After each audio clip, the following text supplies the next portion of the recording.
the House. Now, the chair now recognizes the gentlewoman from North Carolina, Ms. Adams, for 5 minutes.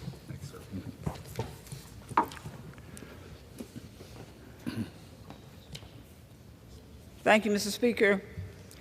There are more than 80,000 American military personnel who remain unaccounted for from previous conflicts around the world.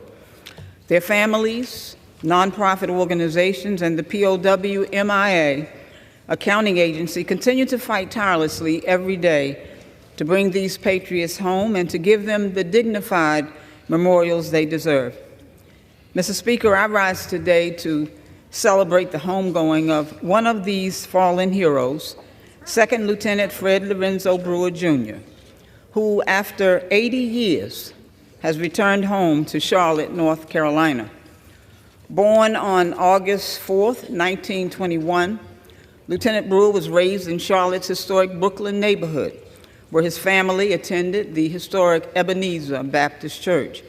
After graduating from Shaw University in Raleigh, the segregated South's first black college, Lieutenant Brewer was commissioned by the United States Air Force and entered the uniformed service in November of 1942. He was soon stationed at Tuskegee Army Airfield in Alabama, and he joined the 100th Fighter Squadron 332nd Fighter Group. Completely segregated from their white peers, he was one of the nearly 1,000 black pilots trained at Tuskegee who would eventually become known around the world as the Tuskegee Airmen. Known for their extreme bravery and distinctive red-tailed planes, the Tuskegee Airmen fought tirelessly to defend democracy abroad and to combat racism at home. On October 29, 1944, Lieutenant Brewer's plane, named Traveling Light, after the Billie Holiday song, went missing while on a mission out of Ramatelli Air Base in Italy. That day, like so many other young black men in his elite group, Lieutenant Brewer gave the ultimate sacrifice for a country that did not yet see him as an equal citizen.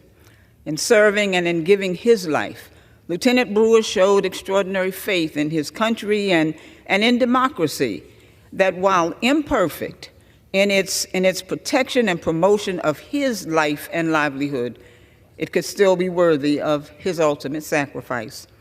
And while Lieutenant Brewer did not live to see it, generations of survivors vindicated his sacrifice during the Civil Rights era, bringing our nation closer to the dream of every man and every woman being created equal. That's the promise of democracy, Mr. Speaker. That's the promise for which he gave his life. He was only 23 years old, and he left behind his parents, Fred Sr. and Janie Brewer, and a younger sister, Gladys. And thanks to the unyielding advocacy of his surviving cousins, Robena Brewer Harrison and Brenda L. Brewer, and the determined work of the POW-MIA accounting agency, Lieutenant Brewer's remains were identified in August. And so last Thursday, exactly 79 years and 1 month since his death, Lieutenant Brewer returned to Charlotte, receiving a dignified transfer. The U.S. flag was flown in his honor last Thursday at the U.S. Capitol at the request of my office. And today, he will finally be laid to rest at Salisbury National Cemetery with full military honors. And so while we celebrate today, we must never forget the countless Americans, including 25 Tuskegee Airmen who remain unaccounted for, and the families that long to bring their beloved heroes home. And we must never stop perfecting the cause for which they sacrificed. So welcome home, Lieutenant Brewer. We are forever indebted to your service. Thank you, Mr. Chair. I yield back.